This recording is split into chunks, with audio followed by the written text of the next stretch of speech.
Sa gitna ng nagpapatuloy na digmaan sa gitnang silangan, isang pagbisita sa White House ni Benjamin Netanyahu at tumitinding tensyon sa seguridad sa Judea at Samaria. Panahon ng primerya sa Israel. Ipinagpapatuloy namin ang serya ng panayam sa mga lider na lumalahok sa laban para hubugin ang kinabukasan ng Israel. Makakausap natin ngayon ang isa sa mga pangalang kapansin-pansing wala sa mga primarya ng Likud. Matagal ng senior leader ng Likud si Yuli Edelstein, na ngayon nagsasabing lumilika siya ng bagong landas para katawanin ang kanang pakpak sa politika ng Israel. Ako si Ilana Mazal Diamant, Executive Director ng Israel Law and Liberty Forum. At ito ang Basic Law. Salamat po sa pagsama, Ginoong Edelstein. Salamat sa imbitasyon, ikinagagalak ko. Isang tunay na karangalan. Kaya itutuloy natin ngayon ang serye kung saan nakikipag-usap tayo sa mga veterano sa politika, pati na rin sa mga umaasang makapasok sa politika tungkol sa pananaw nila para sa kinabukasan ng Israel. Sa iba't ibang issue, ngunit may diin sa mga usaping legal at pamamahala. Inaasahan kong makausap ko na yon. Magpapasalamat ako kung may ibabahagi mo ng kaunti ang iyong background na talaga namang nakaka-inspire. Nagturo ka ng Hebreo sa Unyong Sobyet. Naging bilanggo ka ng Sion. Dumating ka sa Israel at umangat sa iba't ibang antas ng politika bilang ministro, speaker ng Knesset at iba pa. Sa palagay ko, mahalagang marinig ang kwentong ito bago natin talakayin ng paksa mamaya. Kaya kung maaari, maglaan ng ilang minuto para ipakilala ito sa amin. Sa totoo lang, una sa lahat, sinusubukan kong alamin kung ako ba ay isang veterano o isang umaasang politiko sa puntong ito. Pero kung babalikan natin ang kasaysayan, ipinangganak ako sa dating USSR, nag-apply ako para sa exit visa noong 70. Siyam, ako ay 21 taong gulang. Noon, tinanggihan ng aking exit visa at naging tinatawag na refuse NIC. Kasabay noon, natuto ako mag-Hebrew mag-isa at nagturo sa iba. Salamat sa Diyos, walang nagtanong ng credentials at walang nagtangkang alamin kung ano talaga ang tunog ng Hebrew ko noong mga panahong iyon. Pero may background ako bilang estudyante ng mga wika sa universidad, kaya't sa madaling salita, sinanay ako para magturo ng mga banyagang wika.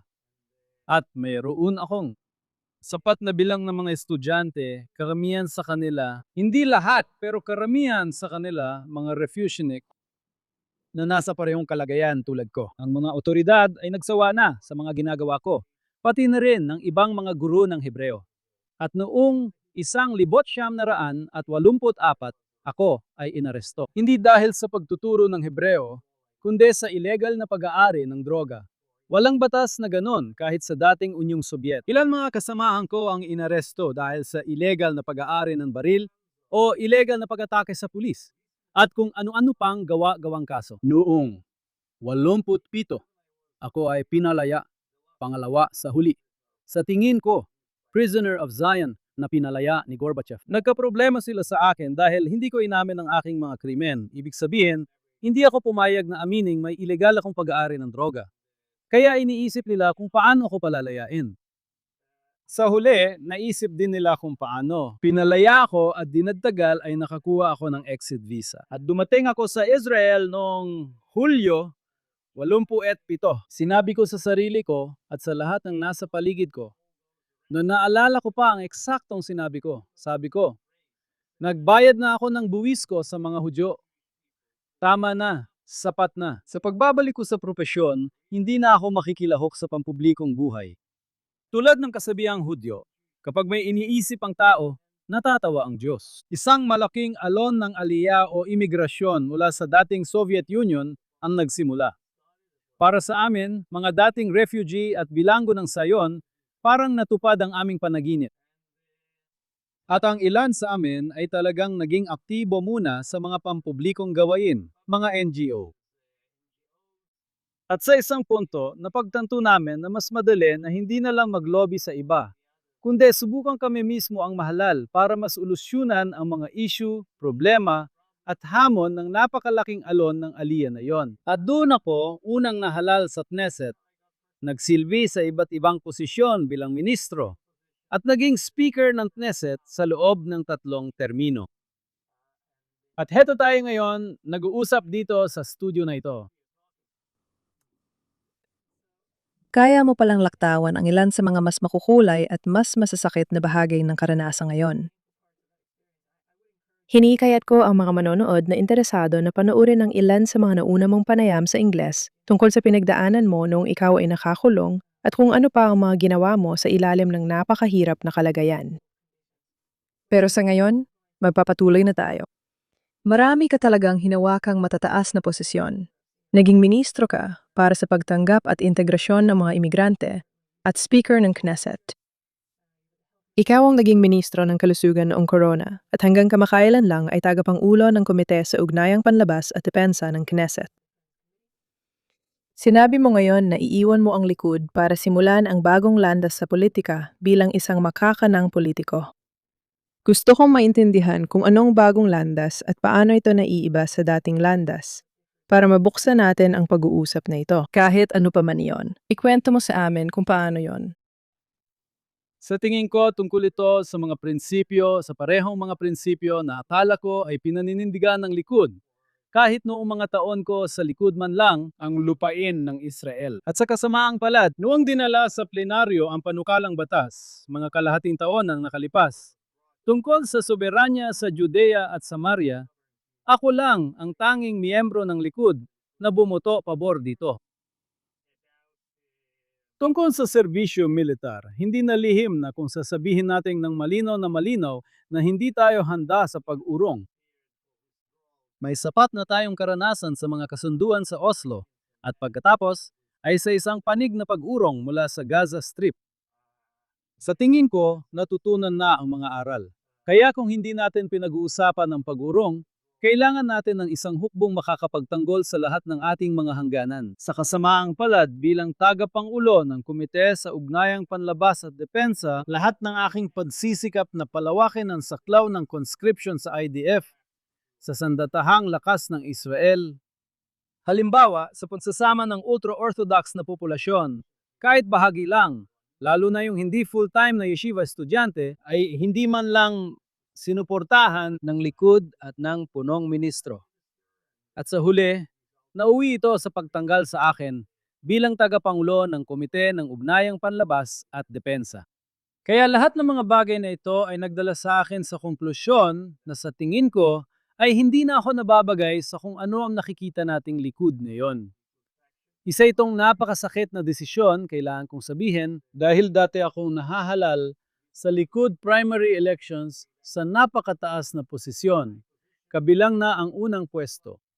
Na ibig sabihin ay marami akong kaibigan at taga-suporta sa mga miyembro ng Likud Party na sa tingin ko, marami sa kanila ang nadismaya sa aking desisyon. Pero para sa akin, parang hindi patas na hawakan ang isang upuan sa Likud kung hindi ako sang-ayon sa polisiya ng partido sa mga ganitong mahahalagang issue. Bala ko sanang kalakayin ito mamaya, pero ngayon ko na lang babanggitin. May hindi bababa sa 3 pangunahing hindi pagkakasundo sa pagitan mo at ng partido nitong mga nakaraang taon. Isa sa nabanggit mo ay ang pagboto para ipatupad ang batas ng Israel sa Judea at Samaria. Para sa mga sumusubaybay sa balita, ito ay noong panahon ng pagbisita ni Pangalawang Pangulo Vance. Sa tingin ko, naka-impluwensya ito sa desisyon ng likud na huwag makilahok habang nandito siya. Pero nagpatuloy ang botohan at ikaw lang ang nandoon. Ayon sa sinabi mo, ikaw lang ang lumihis sa linya ng partido. At isa pang bagay, tatalakayin pa natin ng mas malalim ang mga pagsisikap na magpasa ng batas ukol sa draft. At ilang beses ka nang naitala na pinupuna ang mga panukalang batas na iniharap bilang hindi sapat, kung hindi man mas malala pa. Kailangan mong sabihin ito sa sarili mong mga salita. At saka ang huling bagay na interesante rin ay may kinalaman sa reforma sa hudikatura. Doon din, hindi ko alam, kaya sabihin mo sa amin kung ano mismo ang hindi mo sinang-ayunan sa nilalaman nito. Pero kinukuwestiyon mo rin ang paraan kung paano ito isinulong ng lantaran sa publiko. At iyon ay kahit na ikaw ay, at ito rin ay kailangan nating talakayin, pero nasa sentro ka ng isa sa pinakamahalagang kaso ng Korte Suprema nitong nakaraang dekada. At nagkaroon ka ng harapang pagtatalo sa Korte Suprema. Bakit hindi muna natin pag-usapan ang pagpapasundalo sa mga Haredi? Dahil alam kong yon ang iniisip ng lahat. Tapos siya na ang ibang issue. Sa tingin ko, hindi ito kasing laya ng akala. Bilang dating tagapangulo ng Komite sa Ugnayang Panlabas at Depensa, paano mo mailalarawan ang lalim ng hamon ng Israel sa estratehiya, ekonomiya at lipunan tungkol sa isyung ito? Iyan mismo ang punto. Hindi ito tungkol sa, alam mo na, mga abstraktong usapan tungkol sa pantay na karapatan para sa lahat o pantay na tungkulin para sa lahat. Napaka-practical nitong usapin. Sa praktika, kailangan ng IDF ng higit pang sundalo. Ang bilang na ginagamit ngayon ng IDF ay nasa 12,000 karagdagang sundalo na agarang kailangan nito. At sa tingin ko, ang tanging posibilidad para matugunan ang bilang na ito ay kung may babaguhin tayo tungkol sa ultra-orthodox na komunidad sa bansa nito. Ngayon, naiintindihan ko hindi mo agad magagawa ang pagbabagong ito. Kahit ang mga mungkahi ko ay pinuna ng maraming reservistang sundalo at iba pa na nagsabing masyado itong banayad at masyado raw itong kompromiso. Pero lubos kong naunawaan na kung gusto natin magkaroon ng isang bagay na kahit papaano ay matatanggap ng ultra-orthodox na pamunuan, kailangan nating maglatag ng kompromiso. Sa huli, sa kasamaang palad, lumabas na wala talagang kompromisong posible. Hindi kailanman pumayag ang kanilang mga miyembro sa Knesset at mga pinuno sa kompromisong magdudulot ng aktwal na pagpapatala sa hukbo. Ngayon, sinabi ko na ang tanong mo ay napakaganda dahil hindi lang ito tungkol sa hukbo. Ang agarang resulta ng paglilingkod sa hukbo ay pagkatapos noon, magkakaroon ng kakayahan ng tao sumali sa lakas paggawa dito sa bansa. Tinalakay ang ekonomiya at kalagayan natin matapos ang 3 taon ng digmaan. Ang regular na trabaho na may pagbabayad ng buwis at lahat ng iyon mula sa isang malaking bahagi ng populasyon ay maaring magkaroon ng tunay na impluensya sa kalagayan ng ekonomiya ng Israel. Kung wala ito, magiging pabigat lang ito sa mga nagtatrabaho at nagbabayad ng buwis. Ang panghuli, ngunit kasing halaga rin, ay isang bagay na talagang gumugulo talaga sa akin. At ito ang agwat na nasasaksihan natin. Dahil sa pagitan ng populasyon na nagsisilbi sa hukbo, hindi na binabanggit ang mga pamilyang nawala ng mahal sa buhay. At sige, pero kahit isang pamilya lang na, kung saan ang ama o asawa ay nawawala ng 300 araw, 400 araw. Dahil sa tungkulin bilang reservist, isinusugal niya ang sarili niya ng madalas. Ang ganitong klase ng pamilya ay kailangang harapin ang sitwasyon kung saan ang kanilang mga kapitbahay at sa ilang pagkakataon pati mga kamag-anak ay hindi naiintindihan ang kanilang sinasabi. Normal lang ang pamumuhay nila. At gaya ng sinabi ko, talagang nag-aalala ko dahil ang mga naririnig ko sa paligid ko at ang wika na naririnig ko ay hindi maganda para sa ating bansa. Isa tayong estadong Hudyo. Gusto naming maintindihan na maraming paraan para maging Hudyo, kabilang ang ultra-orthodox na pamumuhay. Pero ang nangyayari ngayon ay hindi talaga pag-uusap. Para lang itong dalawang monologo. Parang dalawang patawad, dalawang bingi na nagtatangkang mag-usap sa isa't isa. Ano ang anyo ng isang mainam na panukalang batas sa pananaw mo?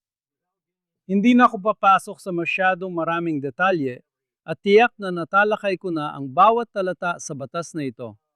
Pero dumarami ito taon-taon na may malinaw na pagkakaiba sa pagitan ng mga pumapasok sa serbisyo sa hukbo at ng mga umiiwas sa serbisyo sa hukbo. At may suporta para sa ilang bilang ng mga talagang nag-aaral ng Torah mula umaga hanggang gabi. May mga taong ganun. Kailangan natin sila. Pero dapat may tapdang bilang lang sila at hindi tulad ng sitwasyon natin ngayon, kung saan lahat, pasensya na, ay pwedeng magparehistro sa yeshiva kahit hindi pa ito napupuntahan kahit minsan. Dahil isa sa mga bagay na hindi kailanman pumayag ang ultra-orthodox na pamunuan ay ang mahigpit na pagbabantay sa mga yeshiva. Para sa kanila, ang isang pirasong papel mula sa isa sa mga rabay ay sapat ng ebidensya. Ako. Medyo nag-aatubili akong itanong, pero dahil usapan ay lakas tao at bilang may papel din ba ang populasyong Arabo ng Israel na dapat gampanan? Ikaw, hindi mo kailangan magatubili. Yun ay. Maraming beses na akong natanong ng ganyang tanong at kailangan kong ituon ang atensyon ng lahat. Ang atensyon ng lahat sa katotohanang ang batas na dinala sa aking komite ay isang batas ng gobyerno na pinamagatang draft ng ultra-orthodox kabataan. At ako, sigurado akong dapat magkaroon ng seryosong talakayan tungkol sa papel ng populasyong Arabo. Hindi lahat ay magsisilbi sa hukbong sandatahan. Pero sa tingin ko, maraming pagkakataon na maari silang na ang populasyong ito ay maaring makatulong sa seguridad ng Estado ng Israel. Hindi natin kailangan lumayo pa. Noong mga huling digmaan, Noong nagpapaputok ng mga misil at nagpapadala ng mga drone ang Hezbollah at mga Iranian papasok sa Israel. Sa tingin ko, pagdating sa tinatawag nating civil defense, malaking tulong ang populasyong Arabo kahit sa sarili nilang mga lungsod at bayan at hindi naman kailangang sa sarili nilang mga lungsod at bayan lang. kaya ngayon, subukan nating lumipat sa usaping estruktural dahil malinaw na halimbawa ito ng matagal ng pagsusumikap sa lehislatura sa loob ng maraming termino para subukang tugunan ang isang problema. Parang walang naging resulta o kung meron man, pinakikialaman agad ng korte. Narinig ko na iba-iba ang paliwanag kung bakit tayo narito. Minsan ang sistema ng politika, minsan korte, o pinaghalong dahilan. At dahil sa lawak ng iyong karanasan sa lehislatibo at ehekutibong sangay, gusto kong maintindihan ang dalawang bagay. Tumutukoy ito sa isang bagay, at maari mo itong gawing halimbawa, mga hamon sa pagsusulong ng adyenda gamit ang sistemang koalisyon. Ano ang mga kalamangan at kahinaan ng kasalukuyang sistema?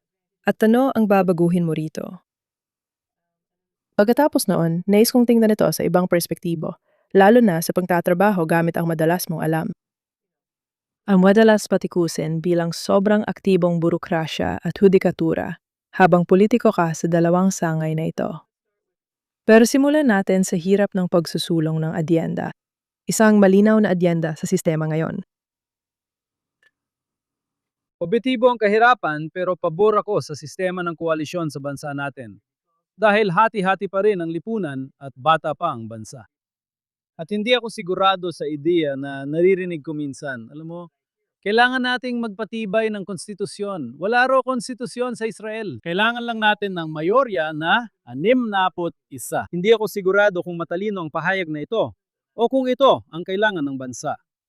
Kailangan natin ng pagkakaisa sa maraming issue. Aminin ko, minsan kinikilala ko rin ang mga pagkakamali ko. Minsan talaga ginagawa ko kahit parang kakaiba. Ako, palagi kong sinasabi na ang tanging paraan para tunay na magbago ang isang bagay ay sa sitwasyon ng conscription ng mga ultra-orthodox na Hudyo ay kapag ang mga ultra-orthodox na paksyon ay bahagi ng koalisyon. Doon mo lang makukuha ang kasunduan at makakausad. Hindi ako sigurado rito. Sa tingin ko, ngayon, sa psychological na aspeto, para sa kanila, napakalaking hamon ang tumanggap. Gaya ng sinabi ko, ng kahit anong uri ng kompromiso. Kaya marahil ang solusyon dito ay bumuo ng malawak na Zionistang koalisyon ng mga Zionistang paksyon mula sa magkabilang panig. At maglabas pa rin ng batas na hindi.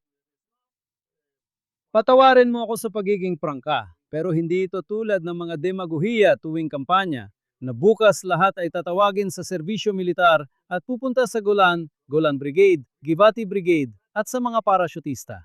Hindi yon mangyayari. Pero sa tingin ko, kailangan maglabas ng seryosong batas para makapagsimulang umusad. Magbibibaydan ito sa atin sa isang banda na gaya ng ilang beses ko nang nabanggit sa usapang ito, palawakin ang base ng draft para sa IDF na talagang kailangan. Sa kabilang banda, alam mo, pagkatapos ng ilang protesta mula sa mga ultra-orthodox na grupo, sa tingin ko may magandang pagkakataon na babalik sa normal ang mga bagay-bagay at magpapatuloy lang ang sitwasyon. Pero sa maraming ibang issue, ulitin ko ulit yan, sa tingin ko maganda yon. Na kinakailangan talagang. Gumawa ng mga koalisyon. Minsan talaga, Ah, Nagpapahirap ito na maisulong ang mga bagay sa Knesset. Hindi naman laging masama. May mga batas na ipapasa sa isang araw. Bilang speaker, madalas akong nakikipagtalo sa sarili kong koalisyon na hindi ganun kagandang idea na baliwalain ng Knesset at basta isulong ang mga bagay. Dahil pagkatapos niyon, pagkalipas ng 1 o 2 buwan, lumalabas na maraming mga talata na kontra pa sa layunin. Mahirap ipatupad at kung ano-ano pa. Mas mabuti na magkaroon ng talakayan sa komite kung saan lahat ay naririnig, kung saan ang mga panig mula sa labas, hindi miyembro ng Knesset, ay pumupunta at nagpapahayag ng kanilang opinyon. At pagkatapos ay makakakuha ka ng isang uri ng batas na, alam mo na, napag-usapan na ng maayos. At dahil doon, maaari itong gumana. Inag-uusapan mo ang tungkol sa pagbuo ng pagkakasundo. Amen ko. Bago pa lang ako sa Israel. Pero mahirap para sa akin maalala kung kailan nagkaisa sa isang issue sa loob ng dekada kong nandito, maliban sa, sabihin nating pakikipaglaban sa panlabas na kaaway. May issue bang nagdulot ng ganoong pagkakaisa? At paano mo ito mabubuo sa mga pinakamahalagang issue ngayon? Sige, una sa lahat, gawin nating malinaw na ang consensus na nararating sa isang issue ay hindi nangangahulugang pagkakaisa o pare-parehong opinyon. Tayo, gaya ng sinabi ko, ay isang watak-watak na lipunan. Hindi tayo parang hukbo na kailangan sabay-sabay sa isang tungtugen. Diyan, bibigyan ko kayo ng pinaka-controversial na halimbawa. Isang bagay na naging imposible para mapaglapit ang pananaw ng tinatawag na taliwa at kanan sa Israel. At ang tinutukoy ko ay ang paglikha o pagkilala sa Estadong Palestino. 5. 10 taon na ang nakalipas, iyon ang issue at makikita sa lahat ng survey na hati halos sa dalawang pantay na bahagi ang lipunang Israeli. Sa huling Knesset, 2 beses nagbotohan, isang deklarasyon, hindi batas, isang deklarasyon ukol sa pagtutol ng Israeli Knesset sa ideya ng Estadong Palestino. Hindi ko matandaan, pasensya na ang eksaktong bilang, pero sa tingin ko sa 120 miyembro ng Knesset sa isang boto, 90 mahigit ang bumuto. Yung isa pa ay halos 80. Na ibig sabihin, at sa totoo lang, nabanggit ko ang mga survey bago ang eleksyon. Sa tingin ko habang nag-uusap tayo, 10 bagong survey ang isinagawa sa Israel. Pero sa lahat ng yon, makikita mo na, mayroong napakalawak na pagkakaisa tungkol sa ideya ng Estadong Palestino. Ibig sabihin, karamihan ng mga Israeli ay tutol sa ideyang ito. Sa tingin ko, ang tanging partido sa Knesset, ang tinatawag na mga demokratiko na dating labor, sa lahat ng survey, nakakakuha sila ng 10 upuan at hayagang sumusuporta sa ideyang ito, ibig sabihin mo na 10% ng populasyon o kaunti pa.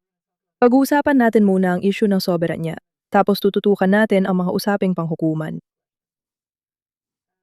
Sabihin mo sa akin ang tungkol sa botohan nung narito si Pangalawang Pangulo Vance, pati na rin sa pananaw mo. Ang kahalagahan at kinabukasan ng soberanya sa Judea at Samaria. Sa akin, ang botohan ay parang hindi na dapat pag-usapan, hindi issue. Dahil matagal ko nang sinusuportahan ang ideya ng pagpapatupad ng soberanya ng Israel sa Judea at Samaria. Sasabihin ko, napabirong sinasabi ko noon pa, bago pa ito naging popular na ideya. Sa tingin ko, kailangan nating linawin ang isyung ito at ang lahat ng asal natin na atin ito. Pero parang hindi naman talaga atin. May ganito at may ganyan. Sa tingin ko, nagbibigay ito ng iba't ibang maling pag-asa sa mga kalaban natin at maging sa ilan sa mga taga-suporta natin na hindi rin sigurado. Ano ba ang position natin dito? Hindi ko kayang at sana hindi ko pa nagagawa at hindi ko rin gagawin na mapunta sa sitwasyong hayagan kong sinusuportahan ng isang ideya. Kapag dumating ang oras ng desisyon at botohan, urong ako. Tungkol sa mismong ideya, muli, sa tingin ko, malinaw naman na hindi ito mangyayari sa loob lang ng isang araw. At tungkol naman sa pagkakaisa, may ilang bahagi sa Judea na may malawak na pagkakaisa at suporta sa buong populasyon ng Israel. Kaya maari tayong magsimula doon. Nangyari na ito sa silangang Jerusalem. Nananatili pa rin ang mundo. Kaya hindi ko iniisip na guguho ang mundo kung mangyayari ito sa yugtong ito sa Maale Adumim, Gush Etzion, Ariel. At iba pang mga lugar na kilalang kilala ng lahat ng Israeli. Tulad ng sinabi ko, may malawak na pagkakasundo rito. Alam mo, kahit practical ang usapan, hindi talaga idibigay ang mga lugar na ito kanino man. Kaya sa tingin ko, ang pagiging malinaw dito ay napakahalaga. At makakatulong ito sa atin na maiwasan ang maraming nakakahiya na sitwasyon sa hinaharap. may mga tao na magsasabi, lahat ng yan ay maganda at mahalaga. Pero bakit noong nandito si Vice Presidente Vance? O sa kaso ng mga Haredim, halimbawa, sasabihin nila, napakahalaga nito at sanayon ako. Ngunit kung babagsak ang koalisyon sa sensitibong panahon mayon, sa usaping seguridad, alam mo, ano magagawa mo? Kaya ano ang sagot mo sa mga argumentong iyon? Una sa lahat tungkol sa timing, sa pagbisitang ito o yun, ako, naalala ko maraming taon na ang nakalipas. Na yun, lahat ay nakangiti. At yung mga bata hindi na naniniwala na ganon talaga ang sitwasyon noon. May malaking, medyo bagong komunidad sa Jerusalem na tinatawag na Har Homa. Sa tingin ko, tiyak na 10,000 tao ang nakatira roon sa magagandang, modernong apartment, iba't ibang uri ng Israeli, relihiyoso, hindi relihiyoso. Bahagi ito ng Jerusalem. Noong ako'y ministro para sa pagtanggap ng mga imigrante, sinimula namin ang konstruksyon sa Har Homa. At nagkaroon ng mga protesta at may mga usapan tungkol sa pag-aneksa sa lupain ng mga Palestino. Nandun lahat ng internasyonal na media. At naalala ko, may dinala akong isang tao na hindi niya alam na bahagi pala yon ng Jerusalem para ipasyal siya. Sa tingin ko, isang crew mula sa BBC ang lumapit sa akin at tinanong ako ng eksaktong parehong tanong. Sabi nila, Ministro, naunawaan namin ang inyong sinasabi tungkol sa karapatan at bahagi ng Jerusalem. Hindi mo ba sa tingin, hindi maganda ang timing? Naalala ko ang sagot ko noon. At yun din ang sagot ko ngayon. Sinabi ko sa kanila na sinuri ko ang nakalipas na 3,000 taon at walang naging magandang panahon para sa konstruksyon sa Jerusalem. Ganyan mismo ang sitwasyon. Ngayon may ganitong pagbisita, bukas may iba namang pagbisita, tapos may eleksyon, at pagkatapos ng eleksyon, may pagbisita ng magiging Pangulo at ng dating Pangulo, pati international na komperensya na kailangang daluhan ng punong ministro kahit sino pa siya. Walang tamang oras talaga, kaya kung sigurado tayo sa ginagawa at hindi ko ibig sabihin, hindi natin dapat tinutukso ang isang tao o ginagawa yung tinatawag natin. Sa Hebreo, hindi ako sigurado kung may Ingles na salin nito, yung paggawa ng dafta sa mga tao. Alam mo, ginagawa lang ito para ipakita sa kanila na tayo ay tayo. Ginagawa na natin ang kahit anong gusto natin. Hindi ganun ang kaso. Kaya nga kahit sa panayam na ito, sinasabi ko na dapat pag-isipang mabuti at gawin ng dahan-dahan, hakbang-hakbang. At saka pala, ang mga batiko sa maraming pagkakataon ay nanggagaling din sa kanan. Sinasabi nila, alam na namin ang iniisip mo. Sinasabi mo na ang Maale Adumim at Gush Etzion, mga lugar na nasa paligid ng Jerusalem, ay dapat aneksahin. Alam mo na, dapat ipatupad ang soberanya ng Israel sa mga ito. At ang natitira naming mga komunidad ay bahala na raw, wala kang pakialam. Hindi yon ang iniisip ko. Naiintindihan ko naman, alam mo. Ito ay isang bagay na dapat, isang proseso na kailangan nating simulan. Sa totoo lang, nasimulan na natin ito sa silangang Jerusalem at sa Golan Heights. At kailangan natin ipagpatuloy ang prosesong ito. Kaya hayaan mo akong dalhin tayo sa mga usaping panghukuman dahil talagang gusto kong pag-usapan ng mga ito. At magtatanong ako ng ilang pangkalahatang tanong at pagkatapos ay ng ilan pang iba sa palagay ko. Mga tanong na mas nakatuon sa patakaran para maintindihan ang pananaw mo. Ano masasabi mo sa puna tungkol sa balanse ng kapangyarihan sa pagitan ng Knesset at pamahalaan na madalas lumalabas kapag ininterview ko ang mga tao sa palabas? Sinabi sa amin na ang Knesset ay medyo mahina pagdating sa kapangyarihan nitong mga siwa. At ang pamahalaan ay napakalakas. Mas malakas pa kaysa sa nararapat. Ibig sabihin, kadalasan para sa mga sumusuporta sa judicial activism, walang balanse. Para sa Knesset, kaya ang Korte, Attorney General, at burokrasya ay dapat maging malakas. Kaya gusto kong magsimula muna sa iyong sariling karanasan bilang isang tao na, gaya ng nabanggit, nasa parehong ehekutibo at lehislatura kung ano ang itsura ng dinamikong iyon. At ang iyong saloobin tungkol sa tanong sa kapangyarihan ng hudikatura. Sa simula pa lang, ang pamahalaan ng Knesset namumuno, Knesset. Siguro iniimbitahan mo ang mga taong napakagalang sa iyong palabas dahil ang pagsabi na mahina ang Knesset at malakas ang pamahalaan ay talagang, alam mo na, talagang minamaliit nila ang sitwasyon. Para sa akin, parang halos hindi na umiiral ang Knesset sa harap ng pamahalaan. Natural lang sa akin na ipagpatuloy at sabihin dapat nating sisihin ang pamahalaan dyan. Hindi yon eksaktong totoo dahil ang mga miyembro ng Knesset mismo Lalo na yung nasa koalisyon, hindi nila alam ang papel nila. Alam ko yan hindi dahil narinig ko. Ang iniisip o pag-uusap nila. Matagal nang nakatala ang mga bagay na yan. Kahit nung ako'y speaker pa. At lalo na nung naging chairman ako ng komite sa ugnayang palabas at depensa, na ilang beses mo ring nabanggit. Hindi ka ba bahagi ng koalisyon? Kailangan mo lang ipalusot ang mga bagay-bagay. Paano mo lalabanan ng gobyerno? Ang tungkulin natin ay pagsilbihan ng gobyerno. Siya nga pala. Mga hayagang sinabi ng isang miyembro ng koalisyon.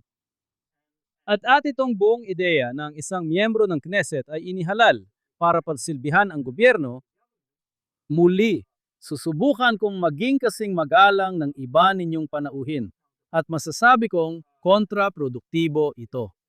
At para mababo ang sitwasyon, talagang kailangan natin na maging mas malakas ang Knesset. Para mapagtanto ng mga tagapangulo ng mga komite na sila ay nakaupo sa kanilang mga upuan, hindi para basta aprubahan ang mga panukalang batas ng gobyerno. Hindi lang ito tungkol sa kontrobersya. Sa simula ng terminong ito, may ilang batas na iniharap, may mahalagang batas na iniharap sa aming komite. Walang kontrobersya dito. Nagkakasundo ang lahat. Ngunit ito ay, alam mo, hindi ito masyadong napagandaan sa unang yugto. Nang ipinagpaliban namin ang pagpupulong at sinabing kailangang pagtrabawan pa ito ng gobyerno. Ang ministrong nangangasiwa sa panukalang batas na iyon ay pumunta sa opisina ko. Baguhang ministro na walang karanasan sa parlamento at pamahalaan. Sinabi niya ulit ang parehong linya. Yuli, hindi ko maintindihan, hindi ka ba sa koalisyon? Bakit may dagdag ka pang diskusyon? I-aproba mo na lang ang batas. Talagang simpleng hindi pagkakaunawaan lang yon tungkol sa papel ng parlamento sa ating sistema. At gaya ng sinabi ko, kailangan talaga nating baguhin yon. Itong kulturang inilalarawan mo, bago lang ba ito? O matagal na ba itong umiiral? Kung ito'y pagbabago, ano sa palagay mo ang dahilan at kailan ito nangyari? Tingnan mo, muli, maging prangka tayo. Pwede kang maging prangka sa kabilang Nandun end ang kung Diyos. gusto mo. Pwede kang maging hindi masyadong magalang. Ayos lang yon. Ayan ng gobyerno sa ideya na may ilang miyembro ng Knesset na magbabantay. Alam mo, at pupuna sa mga gawain o mga batas o hihingi ng sagot at kung ano-ano pa. Malinaw naman yon. Ang karaniwang biro ay si Ben Gurion. Alam mo, inilipat ang Knesset sa Jerusalem dahil ayaw niyang naroon ito sa Tel Aviv. Sa tirahan ng punong ministro at kung saan naroon ang Defense Ministry, si Ben Gurion. Kung maaalala mo, sabay rin nangyari ito. Ayaw ng Defense Ministry na mapalibutan ng mga taong ito, kaya inilipat ang Knesset sa Jerusalem. Hindi ito bago. Ang mga pagbabagong ayaw ng gobyerno na makialam ang Knesset at gusto naman ng Knesset na makialam. Sa ngayon, ayaw makialam ng Knesset. Otomatikong pinupuna ng oposisyon ang lahat ng galing sa gobyerno. Natural, pero hindi naman laging matalino. Ang koalisyon, gaya nung sinabi ko, basta may galing sa gobyerno, sasabihin lang nila opo agad. At ang resulta, sa maraming pagkakataon, hindi maayos ang pagkakaayos ng batas. Walang seryosong talakayan. Ang mga talakayan sa mga komite ay nauwi sa sigawan dahil walang laman ang diskusyon. At sa tingin ko, ito ay sa huli nakakasama hindi lang sa sistemang pampulitika. Nakakaapekto ito sa bawat mamamayan ng Israel dahil ang mga batas ay tungkol sa ating buhay, hindi lang abstract. Kaya, batay sa iyong paglalarawan na yon, paano mo tinitingnan ang mga madalas na reklamo ng siguro karamihan ay mga mambabatas na maskanan, pero hindi lang sila. Ang legal na pagpapayo at legal na burokrasya ang halos kumukontrol na sa paggawa ng pudisya, maging sa antas ng korte, ng Attorney General, o ng mga legal na tagapayo sa mga ministeryo. May natatamang balanse ba? Hamon din ba ito? Anong pananaw mo? Tiyak na may punto ang kritikang iyan. Kaya naman labis akong nadismaya sa paraan ng pagsisimula ng kasalukuyang reforma sa hudikatura noong Enero. Noong Enero ng 23, naisagawa ito sa paraang sa halip na isulong ang mga kailangang pagbabago, ibinaon nito ang posibilidad na maisakatuparan ang mga iyon. At talagang kailangan na kailangan ang mga pagbabagong ito. Maaari ka bang nitong magsalita makuha. ulit? Maaari ka bang magbigay ng ilang halimbawa, sabihin na natin, ng batas o mga polisiya na? Halimbawa, kung gaano kadaling pinapawalang bisa ng Korte Suprema ang mga batas ng Knesset ay hindi isang bagay na masyadong tinatanggap. Muli, kapag walang diskusyon, kapag lahat ay puro si Jowan, kapag ipinipilit ng gobyerno ang kahit anong gusto nito, naintindihan ko ang Korte Suprema, pero hindi ibig sabihin na tama ito. At naalala ko, ito ay isang particular na kaso May isang bagay na hindi naayos ng maayos. na tinalakay sa mga talakayan sa budget ng komite sa pananalapi. Hiniling ko bilang speaker ng Knesset. Hiniling ko ang dagdag na botohan. Ang legal na tagapayo ng Knesset ay lubos na sumuporta sa aking posisyon at hiniling din ang karagdagang botohan. Nagatubili ang komite. May isang tao na dumulob sa kataas-taasang hukuman na sinuportahan ang aking posisyon at ang legal na tagapayo ng Knesset. Hayagan kong ipinahayag ang galit ko sa kataas-taasang hukuman. Ang hukom na naglabas ng hatol na iyon ay isang taong personal kong kilala. Sinabi niya, alam mo, hindi ko maintindihan. Sinuportahan namin ang oposisyon. At sinabi ko sa kanya, wala kang karapatan na makialam sa mga usapin ng Knesset sa ganitong paraan. At kung talagang magpapasya akong ipilit ang opinyon ko sa komite, may paraan ako. Mari kong sabihin na hindi makakarating ang budget sa sesyong plenaryo hanggat walang dagdag na botohan sa isyong ito. May kapangyarihan ang tagapagsalita ng kapulungan na gawin yon. Sa kasamaang palad, alam mo kung anong nangyayari sa Knesset at dito mo mismo natumbok ang punto. Bakit mahina ang Knesset? Dahil kalahati ng Knesset, sabihin na natin na yon, ang oposisyon sa Knesset ay matutuwa talaga sa sinasabi ko tungkol sa relasyon ng Knesset at ng pamahalaan. At ang koalisyon sa Knesset ay matutuwa talagang marinig ang sinasabi ko tungkol sa relasyon ng Knesset at ang sistemang hudisyal. Kakaunti lang kung meron man na mga miyembro ng Knesset ang matutuwang marinig ang parehong bahagi ng sinasabi ko. Ito ang dahilan kung bakit mahina ang Knesset. Kaya sa liwanag ng sinasabi mo, paano mo sa tingin ang paano dapat magbago ang hudikatura? Nabanggit mo rin na kahit pabor sa iyo ang desisyon, nilabanan mo pa rin dahil sa prinsipyo. Ipinaliwanag mo na sa tingin mo ang sistema ng koalisyon sa kabila ng lahat ng mga kahinaan nito at kahit na parang inilalagay ka nito sa dehadong panig, maaring, alam mo, ang hindi ka nais-nais na bahagi ng issue o bagamat hindi masama, nagdusa ka kapalit ng isang bagay na gusto mo, ipinagtatanggol mo pa rin ang sistema ng koalisyon. Dahil diyan, paano? Mulay, ano ang iyong ideal para sa kung paano dapat ang relasyon ng pamahalaan ng Canada at ng hudikatura?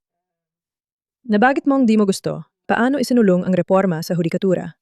Pero may issue ka ba sa nilalaman? May iba ka bang mungkahing ilagay? May imo mungkahi ka bang iba? Una sa lahat, tulad ng sabi ko, kailangan ng pagbabago. Kung gusto mong ilagay ko ito sa isang pangungusap, sasabihin ko, mas balanse, mas maraming Mas pagpipigil sa marami sarili. pa. Pwede mo akong sabihan. Sige, kaya gaya ng sinabi ko, mas malakas na kapangyarihan para sa Knesset na siya talagang kinatawan ng mga tao. Mas dapat pahirapan ng Korte Suprema na magpawalang bisa ng mga batas o makialam kahit sa mga panloob na usapin ng Knesset.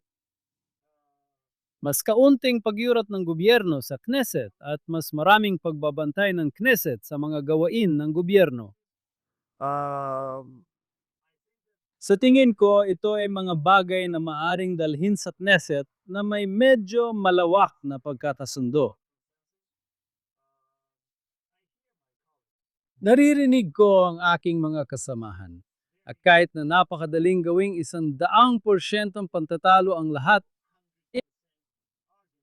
ikaw ay pabor sa mga reforma o ikaw ay laban sa mga reforma. Hindi ganoon ang kaso. May ilang mga reforma na talagang kinakailangan. At may ilang pagtatangkang gawing batas ang mga bagay na walang kabuluhan. At sa tingin ko, kapag sinimulan natin ang pagbabagong ito, ilan sa mga tanong na binanggit mo tungkol sa sobrang kapangyarihan ng mga legal na tagapayo sa iba't ibang ministeryo at ang mga kapangyarihang minsang tinutukoy bilang deep state at kung ano-ano pa, sa tingin ko ay kusa itong. Sa isang paraan ay mag-aangkop ito sa bagong realidad na ito. At siya nga pala, kung titingnan mo ang mga desisyon ng Korte Suprema 20 o 30 taon na nakalipas, sa maraming pagkakataon, ang Korte Suprema ay lumalapit sa Knesset. Babanggitin ko ang isang kilalang-kilala, kontrobersyal na issue sa iba't ibang paraan. Merong iba't ibang mga definisyon pero ilagay natin ito sa isang napakasimpleng paraan. Sino ang isang Hudyo? Ang batas ng pagbabalik at sino ang Hudyo? Naalala ko na ang mga hukom ng kataas-taasang hukuman ay dumudulog sa Knesset minsan 2 beses at 3 beses at nagsabi, kailangan ninyong magpasya. Gumawa kayo ng batas kung hindi ay makikialam kami. Dahil sa mga isyung politikal, hindi kumilos ang Knesset, kaya nakialam ang kataas-taasang hukuman. Sa ngayon, hindi na ganon. Hindi na talaga dumudulog ang kataas-taasang hukuman sa Knesset. Sila na lang ang gumagawa ng mga desisyon at tapos na. At ito ay isang bagay, gaya ng sinabi ko, na kailangan nating ayusin. Kaya kung tama ang pagkakaintindi ko sa'yo, iniisip mo na may mga batas na maaring ipasa na magpapalakas sa Knesset at magpapahina sa kapangyarihan ng hudikatura sa ilang mga usapin. Limitahan ang kapangyarihan, pahinaan ang kapangyarihan, limitahan ang kapangyarihan, Limitahan na ang magiging kapangyarihan. makapangyarihan. Maring sabihin na nililimitahan ito ang kapangyarihan at pinapalakas ang pamamayani ng batas at pinapalakas ang hudikatura.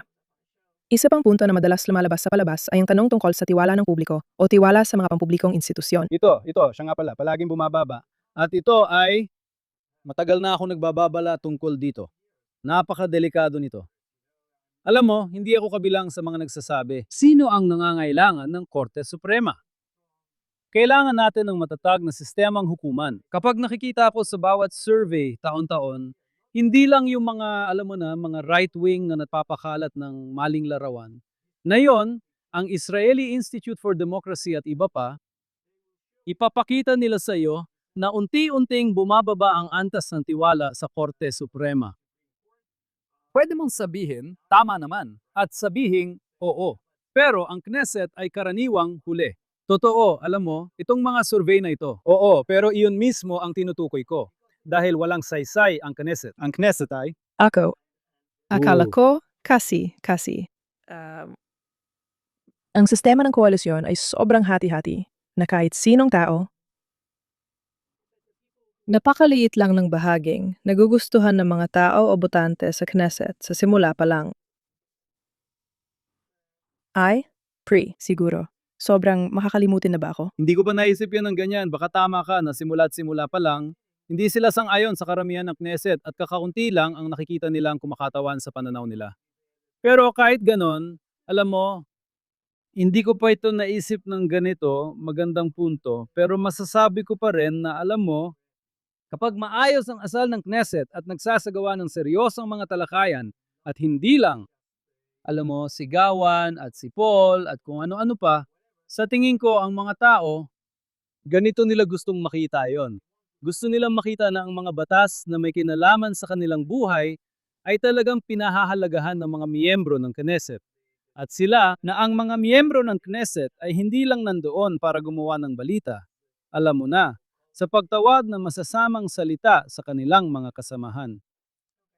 Sige, may isa pa akong bonus na tanong na wala talagang kinalaman sa mga napag-usapan natin bago pa nila ako hilayin palabas dito.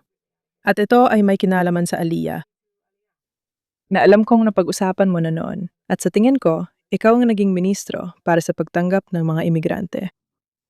Nabubuhay tayo sa isang napakahirap na panahon para sa mga Hudyo sa ibang bansa. Siyempre, hindi palaging Aliyah ang tamang solusyon para sa bawat tao. Pero tiyak dito sa Israel. Marami sa atin ang umaasa na mas marami pang tao ang magharap dito ng tahanan at kaligtasan. Kung ito ay angkop para sa kanila. At iniisip ko kung may mga paraan na dapat hikayatin ng Israel ang paglipat na yon nang hindi nasasagasaan ng diplomatikong relasyon sa ibang bansa. Pati sa loob ng bansa, dapat siguro magbago para mas maging maginhawa at magiliw ang lugar para sa mga olim. Naniniwala ako na ang pag-awit ng matatamis na. Ang mga kanta tungkol sa buhay sa Israel para sa mga Hudyo sa diaspora ay hindi magdadala sa kanila ron.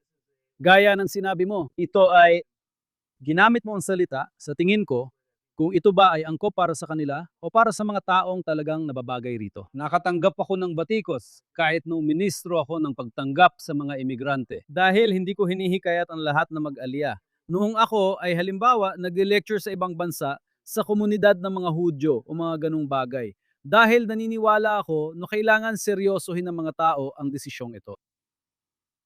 Emigrasyon at imigrasyon. Kahit tawagin pa nating aliyah, hindi ito madali. Hindi kailanman madali ang pag-a-adjust para kahit sino. Hindi para sa mga bata. Ito na yata ang pinakabobong bagay na narinig ko. Sa mga bata, parang ang dali-dali. Alam mo yon, mabilis silang matuto. Pero hindi talaga madali, hindi para sa mga bata, hindi para sa mga teenager, hindi para sa mga adulto, hindi para sa mga young professional, hindi para sa mga senior citizen, hindi para sa kahit sino. Nananatili pa rin. Sa tingin ko, ito ang pinakamainam na desisyon para sa mga pumipili nito. Seryosohin ito at pumunta rito. Masasabi ko ito mula sa sarili kong karanasan. Naranasan ko ang ilang pakikipagsapalaran papuntang Israel at di ko ito pinagsisihan. Hindi ko kailanman pinagsisihan ang araw na nagpasya akong gawin ang hakbang na iyon. At dito, pagdating sa kung paano namin inaakit ang mga bagong imigrante, sa tingin ko lahat ng pinag-uusapan natin ay may kaugnayan sa tanong na yan. Kapag pinapalakas natin ang Israel, mas mabuti sa mas malawak na pagkakasundo, hindi pagiging pare-pareho, kundi pagkakaisa. Isang uri ng pag-unawa sa isa't isa sa mga tao, napakaiba natin at maganda yon. Dahil wala akong maiaalok, sabihin natin, sa isang napaka-ultra-orthodox na Hudyo na gustong mag-aliyah o sa isang lubos na secular na Hudyo na ayaw makarinig ng kahit ano tungkol sa relihiyon o anumang kaugnayan sa relihiyon. Pero may mga tao sa Israel na kakaiba sa akin at mas maraming maiaalok sa iba, pati na sa lahat. Magkakaiba tayo dito. Kailangan lang nating makinig sa isa't isa dahil kapag nanalo ang isang panig, talo ang mga Hudyo. At ito ay isang bagay na kailangan nating tandaan. Lahat ng ginagawa natin dito, lahat ng isinasabatas natin dito, at lahat ng itinataguyod natin dito ay nakakaapekto sa milyon-milyong Hudyo sa ibang bansa at nakakatulong o hindi sa kanilang pag-iisip tungkol sa aliyah. Sa palagay ko, dito na tayo magtapos. Alam kong may mahalaga kang pampolitikang anunsyo sa susunod na linggo o dalawa. Kung manghuhula ako.